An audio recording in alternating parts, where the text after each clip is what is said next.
Salut, c'est Laurent, bienvenue sur le projet Éveil Comestilab.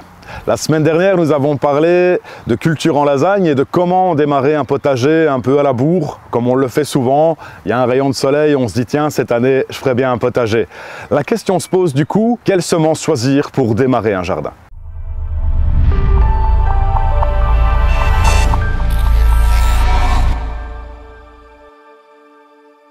Pour répondre à cette question, il faut parler de deux-trois petites choses.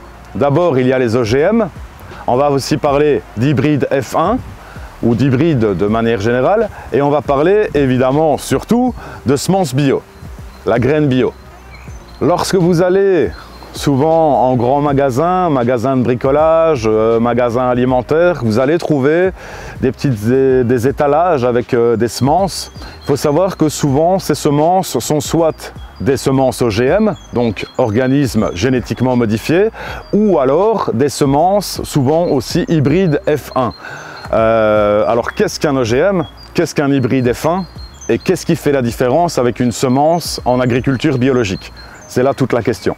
L'OGM est, comme je l'ai dit, une semence qui a été génétiquement modifiée. Ça veut dire qu'au niveau du patrimoine génétique, on a joué sur différents gènes de différentes plantes pour créer des plants qui sont plus résistants à certaines maladies ou qui augmentent le rendement ou qui ceci ou qui cela. Le problème des OGM, c'est que ça pose énormément de problèmes au niveau de la biodiversité. Ça crée aussi une sorte d'esclavagisme au niveau des structures agricoles parce que du coup les semences OGM ne sont pas reproductibles et donc chaque agriculteur doit racheter chaque année les semences. Les semences qui sont achetées correspondent à certains pesticides. On connaît aussi évidemment l'impact que peuvent avoir les pesticides dans nos sociétés et tous les faits négatifs, le corollaire que ça peut avoir. Et surtout, et ça il faut le dire, c'est vraiment important, on est en train de tuer les sols à cause de l'agriculture de masse et il faut savoir aussi que comme ces sols sont morts, évidemment, au-delà des pesticides, il faut aussi faire des intrants chimiques issus de l'industrie pétrochimique avec des engrais de synthèse qui sont produits à grande échelle et qui ne sont pas forcément respectueux du sol. Alors du coup, il faut savoir aussi que dans ces systèmes, on va pratiquer la monoculture. On en a déjà un peu parlé dans certaines vidéos. La monoculture, c'est le fait de faire sur un espace de culture la même culture. Et donc l'OGM, si on fait un maïs OGM, on va évidemment avoir ce maïs sur 1 hectare, 2 hectares, plusieurs hectares, avec une absence totale de biodiversité. Parce qu'il faudra mettre les intrants chimiques, il faudra mettre les pesticides qui correspondent à ces OGM, et donc voilà, ça pose quand même pas mal de problèmes, sans parler aussi des risques potentiels pour la santé. L'hybride F1, c'est celle qu'on trouve le plus souvent dans le commerce. Si vous allez au magasin de bricolage le plus proche, c'est quasiment certainement ce que vous allez trouver, même dans certaines pépinières, c'est ce qu'on trouve. Alors l'hybride F1 pose moins de problèmes que l'OGM, ça c'est sûr. Maintenant, il y a quand même 2-3 nuances à mettre par rapport à la semence bio. Parce que la semence hybride, en fait, est issue d'un croisement volontaire, manipulé. Donc on va hybrider certains légumes de manière à avoir certains plants qui ont certaines caractéristiques. Le souci, c'est que si vous voulez reproduire ces semences, vous allez avoir peut-être l'année suivante les caractéristiques d'un parent ou de l'autre. Vous ne saurez jamais comment pouvoir reproduire cette semence à l'identique. C'est un peu le souci de la semence F1. Et donc du coup, je crois que ce qui est vraiment important quand on commence un petit jardin, c'est de s'orienter évidemment vers la semence bio, issue de l'agriculture biologique, surtout en sachant que chez nous, en Belgique, ou en France, si vous êtes en France et dans plein d'autres pays, il y a énormément de semenciers. Nous avons des semenciers bio-belges de renom qui gagnent à être connus, je vous les présenterai tout à l'heure.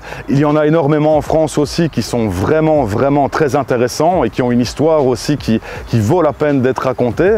Et donc la semence bio a vraiment cet avantage profond de pouvoir non seulement être reproductible, de pouvoir aussi s'adapter à votre terrain parce que vous allez la reproduire d'année en année, de favoriser l'abondance végétale, le patrimoine semencier. Il faut savoir que des semences ont été produites pendant des dizaines et des dizaines d'années et ont été conservées par certains jardiniers, par certaines associations, etc. Et on retrouve un petit peu ces légumes oubliés maintenant grâce au travail en amont de certaines personnes. La semence bio, c'est une semence qui va peut-être vous coûter un petit peu plus cher à l'achat.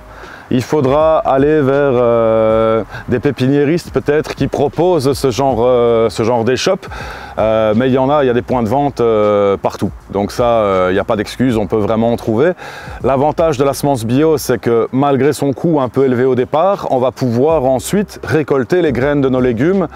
Et donc du coup, il faut savoir que la nature, comme on le dit souvent en permaculture, la nature est abondante. Ça veut dire qu'avec un plant de salade que vous allez laisser monter en graines, vous vous retrouverez vite avec 1000 graines de salade. Une courgette qu'on laisse aller à maturité va vous produire au moins une centaine de graines de courgettes. Le potiron, 150 graines et ainsi de suite. On se retrouve avec des quantités astronomiques de semences qui sont vraiment identiques par rapport à ce que vous aurez semé la première année. Une semence peut se conserver quand même relativement longtemps, quelques années, avec un taux de germination qui va diminuer au fil des ans, mais ça reste quand même vachement intéressant de créer son propre patrimoine semencier. L'autre gros avantage quand vous avez vos semences, c'est que souvent vous en avez énormément de trop, donc vous pouvez semer à la volée sans trop craindre que votre 10 salades se fassent manger. Vous pouvez en semer une centaine sur une planche de culture et vous dire que de toute façon survivra ce qui survit. Ça fait pas trop mal au portefeuille de se dire qu'avec nos 1000 graines, on s'en sort très bien. Et aussi, l'avantage, c'est que les variétés vont s'adapter à votre climat, à votre terrain, à votre sol, et donc se renforcer, être beaucoup plus adaptées en fait au travail que vous allez fournir dans le jardin.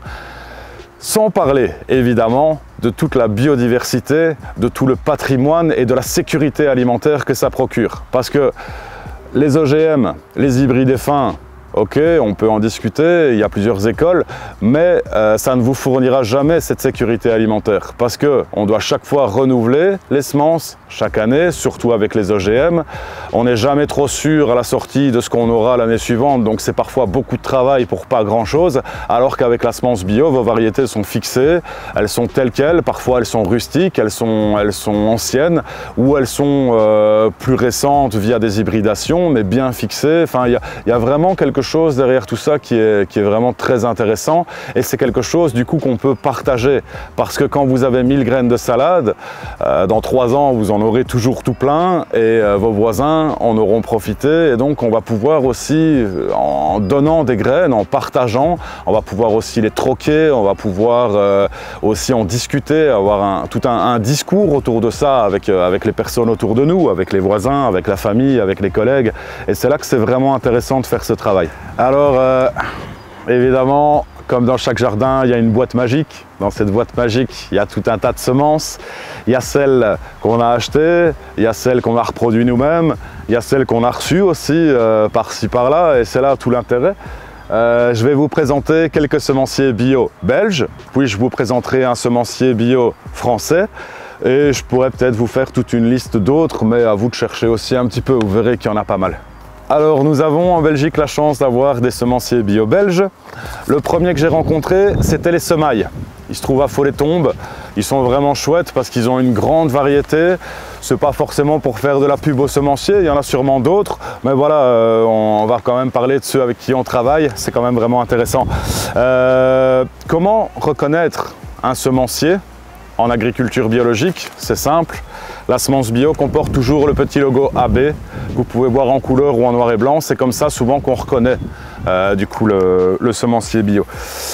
Ici nous avons Cyclanterre qui est une coopérative vraiment très intéressante.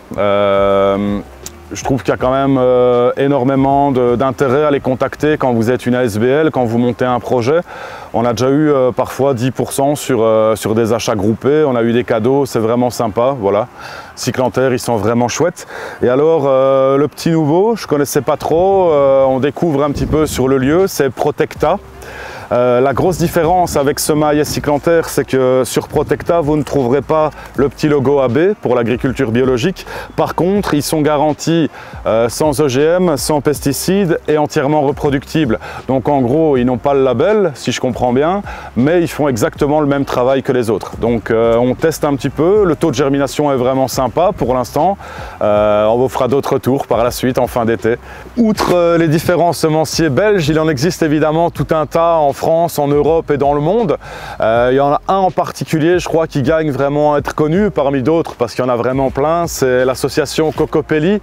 Cocopelli, il faut savoir que c'est une association qui a mené énormément de batailles juridiques, qui a lutté contre le système agro-industriel et qui a gagné certaines batailles, même si certaines sont, je crois, encore en cours.